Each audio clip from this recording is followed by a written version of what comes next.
नागलोक के सभी नाग नागिन मिक्षा नागिन को नागराज का कातिल बताकर उसे भला बुरा सुना रहे थे। रक्षिका नागिन ने उसे बंदी बना कर रखा था। वो सभी से हाथ जोड़कर क्षमा मांग रही थी। तभी रक्षिका कहती है, आपकी गलती क्षमा योग्य नहीं है।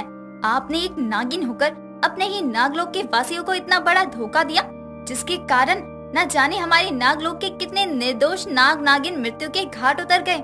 और आप कहती हैं कि हम आपको क्षमा कर दें? ऐसा कदापि नहीं होगा। हमें अपनी भूल का एहसास है, हमें क्षमा कर दो, हमें मत मारो, हम जीना चाहते हैं। ऐसा नहीं हो सकता। आपको आपके धोखे का दंड तो भुगतना ही होगा, ताकि उसके बाद कोई भी नागिन अपने नागलोक के वासियों के साथ ऐसा धोखा करने से पहले 1000 बार सोचे। रक्षिका और मिक्षा कौन थी? रक्षिका कौन सी धोखे की बातें कर रही थी जिसका दंड केवल मौत था? दोनों का क्या रिश्ता था नागलोक के सब लोगों से? और मिक्षा को नागराज का कातिल क्यों बता रहे थे? इन सभी सवालों का जवाब जानने के लिए आइए चलते हैं कहानी में थोड़ा पीछे। नागराज की रक्षिका और मिक्षा नाम की 2 पुत्री थी। रक्षिका मिक्षा की सौतेली बहन थी, लेकिन फिर भी उसके पिता नागराज का झुकाव अपनी छोटी बेटी रक्षिका की तरफ ज्यादा था। जो चीज मिक्षा को जरा भी अच्छी नहीं लगती थी, मिक्षा रक्षिका को बिल्कुल पसंद नहीं करती थी, जिसके चलते वो कभी भी रक्षिका से सीधे मुंह बात तक नहीं करती थी। लेकिन रक्षिका ने कभी भी अपनी बहन की किसी भी बात का बुरा नहीं माना। एक दिन रक्षिका मंदिर से पूजा करके लौट रही थी कि तभी उसकी नजर अपनी बड़ी बहन मिक्षा पर जाती है, जो किसी नाग के साथ खड़ी बातें कर रही थी, जिसे देखकर वो अपने मन में सोचती है, ये नाग कौन है जिससे दीदी इतनी हंस हंस के बातें कर रही हैं? वैसे तो दीदी किसी से सीधे मुंह तक बात नहीं करती, हंसना तो दूर की बात है, लेकिन इस नाग के साथ ये कुछ ज्यादा ही खुश लग रही हैं। लेकिन ये नाग अपने नागलोक का तो नहीं लगता। क्या करूं? जाकर दीदी से पूछूं क्या? रक्षिका उनसे कुछ दूर खड़ी ये सब सोच ही रही थी, और बहुत सोच विचार करने के बाद वो उनके पास ना जाकर चुपचाप घर लौट आती है। थोड़ी देर बाद वो मिक्षा के कक्ष में जाती है और कहती है, दीदी वो नाग कौन था? मैंने आज मंदिर से लौटते समय आपको उस नाग के साथ बात करते हुए देख लिया था। वो हमारे नागलोक का तो नहीं था। अच्छा, तो छोटी होकर अब तुम हम पर नजर भी रखने लगी हो। अब हमें किसी से मिलने के लिए पहले तुमसे पूछना पड़ेगा कि हमें किससे मिलना चाहिए या किससे नहीं। दीदी हमारा कहने का तात्पर्य वो नहीं था। हमने तो बस इसलिए कहा कि आप नागराज की बेटी हैं। अगर नागलोक की किसी नाग नागिन की नजर आप पर पड़ जाएगी तो बात पिताजी तक पहुंच जाएगी, और आप जानती ही हैं कि पिताजी आपके लिए आपके योग्य वर की तलाश कर रहे हैं। बेहतर है कि आप उनकी इच्छा का सम्मान करें। बाकी आप समझदार हैं। मिक्षा और रक्षिका की सारी बातें कक्ष के बाहर खड़े नागराज सुन रहे थे, जिसे सुनकर उन्हें रक्षिका पर बहुत गर्व महसूस होता है, और वो अंदर आकर कहते हैं, रक्षिका पुत्री, हम बहुत खुश हैं जो तुमने हमारी बेटी बनकर जन्म लिया। जो शिक्षा बड़ी बहन होने के नाते मिक्षा को तुम्हें देनी चाहिए वो तुम उसे दे रही हो। पिताजी, आप तो हमेशा बस रक्षिका की ही तारीफ करते हैं। कोई भी पिता अपनी सौतेली बेटी को इतना प्रेम नहीं करता जितना आप करते हैं। आपके लिए हम तो कुछ मायने ही नहीं रखते।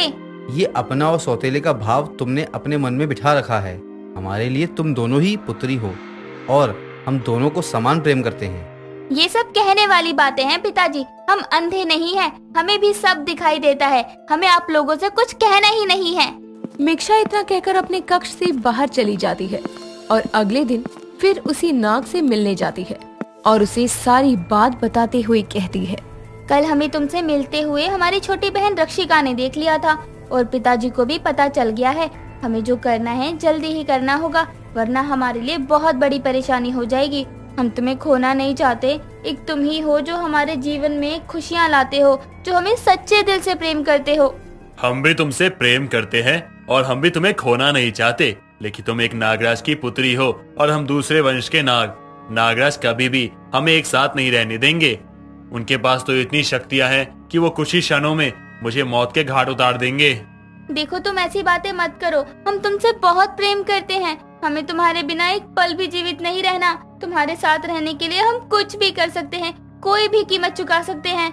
अगर इतना ही प्रेम करती हो तो हम तुमसे जो कहेंगे तुम्हें वो करना होगा। और अपने प्रेम को साबित करना होगा। हाँ, बोलिए हमें क्या करना होगा? हम ऐसा क्या करें जिससे आपको हमारे प्रेम पर यकीन हो जाए? तो फिर तुम अपने पिता नागराज को मौत के घाट उतार दो और नागमणि को चुराकर हमारे हवाले कर दो। इससे हम दोनों की किस्मत बदल जाएगी। नागराज की बड़ी पुत्री होने के नाते तुम्हें नागरानी की गद्दी मिल जाएगी और हमें नागमणि की शक्तियाँ, जिसके बाद हमें कोई नहीं मार पाएगा। फिर हम दोनों साथ रहेंगे हमेशा के लिए। तुम हमें अपने नागलोक और अपने पिताजी को धोखा देने के लिए बोल रहे हो? तुम्हें पता है अगर नागमणि नागलोक से बाहर गई तो पूरा नागलोक नष्ट हो जाएगा। उसकी सुरक्षा के लिए ही पिताजी ने नागलोक के सभी वासियों को नागमणि का पता बताया है, ताकि कोई भी संकट की घड़ी आए तो कोई भी उसकी शक्तियों का प्रयोग करके अपने नागलोक की रक्षा कर सके। एक बार नागमणि हमारे हाथों में आ जाए, फिर हम देखते हैं हमसे नागलोक को कौन बचाता है। ये तो अच्छी बात है। अगर तुम नागमणि को चुरा भी लो, किसी को तुम पर संदेह नहीं होगा। सभी लोगों को यही लगेगा कि नागमणि के लालच में आकर नागराज की हत्या कर दी गई है। हमारी बात को मानो, वरना तुम्हें हमेशा अपनी बहन की दासी बनकर ही रहना पड़ेगा।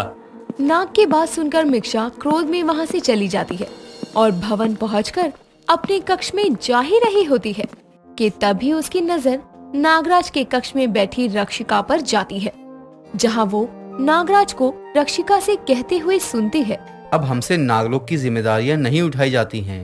हमें अभी तक चिंता थी कि हमारे बाद हमारे नागलोक की देखभाल कौन करेगा, लेकिन अब हमें कोई चिंता नहीं है। हमारे बाद तुम नागलोक को अच्छे से संभाल लोगी। हमें विश्वास है तुम ही नागरानी बनने के योग्य हो। मिक्षा को जब हमारी ही चिंता नहीं है तो नागलोक की क्या होगी। नागराज की बात को सुनकर मिक्षा को बहुत क्रोध आता है और उसके मन में अपनी प्रेमी नाग की बातें घूमने लगती है, जिसके चलते वो अपने पिता को मारने के लिए भी तैयारी कर लेती है और उन्हें मारने का मौका ढूंढना शुरू करती है। समय बीतता है, तभी एक दिन फिर रक्षिका की नजर उसी नाग पर जाती है जिसे उसने मिक्षा के साथ देखा था, जो किसी नेवले से बातें कर रहा था। थोड़ी देर बाद वो खुद भी नेवले का रूप लेकर वहाँ से जाने लगता है।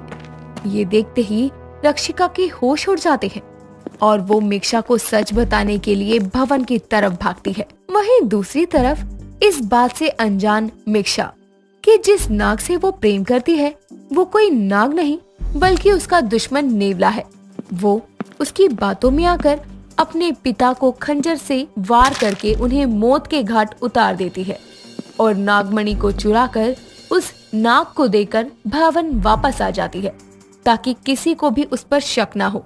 तभी रक्षिका भी भवन पहुंचती है और अपने पिता की लाश को देखकर जोर जोर से रोने लगती है। तभी मिक्षा कहती है, रक्षिका बहन, किसी ने मणि के लालच में आकर पिताजी को मौत के घाट उतार दिया। हमने कहा था नागलोक के वासियों पर इतना भी भरोसा मत करिए, अब देखो क्या हो गया।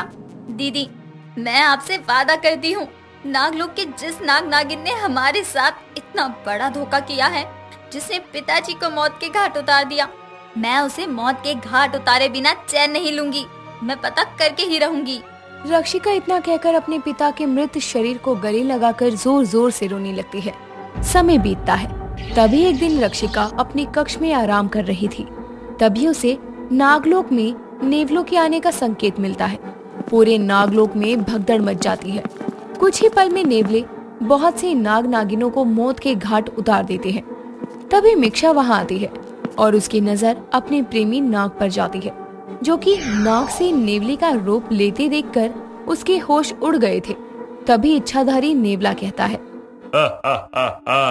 जब रक्षक ही भक्षक बन जाए तो दुश्मनों को जीतने से कोई रोक नहीं सकता है। नागलोक के लोगों, तुम्हारे नागराज को मारने वाला, नागमणि को चुराने वाला और तुम सभी नागलोक के वासियों को धोखा देने वाली नागिन नागराज की पुत्री स्वयं है। इस नागिन का धोखा नागलोक को शमशान बना देगा। नेवले की सारी बातें नागलोक के वासियों के साथ साथ रक्षिका भी सुन रही थी, जिसके बाद वो वहाँ से आती है और अपनी शक्तियों का प्रयोग करके उसे कुछ ही क्षणों में सभी नेवलों को मौत के घाट उतार देती है और अपनी बहन मिक्षा को बंदी बना लेती है। मिक्षा को बंदी बनाने के बाद रक्षिका उसके उड़े हुए रंग को देखकर उससे गुस्से में कहती है, आप यही सोच रही होंगी कि मेरे पास इतनी शक्तियाँ कहाँ से आई कि मैंने कुछ पल में ही सभी नेवलों को मौत के घाट उतार दिया, बल्कि उनके पास तो नागमणि भी थी, क्योंकि आपने जो नागमणि चुराई थी ना, वो नकली थी। असली नागमणि को मैंने अपनी नाभि में धारण कर लिया था ताकि वो सुरक्षित रहे। पिताजी के कहने पर अब आपको अपने धोखे का दंड भोगना ही पड़ेगा। मिक्षा के बार बार क्षमा मांगने के बाद भी रक्षिका उसे माफ नहीं करती और अपनी शक्तियों का प्रयोग करके एक बार में ही मिक्षा को मृत्यु दंड दे देती है। इस तरह से नागिन का धोखा उसे मौत के घाट उतार देता है।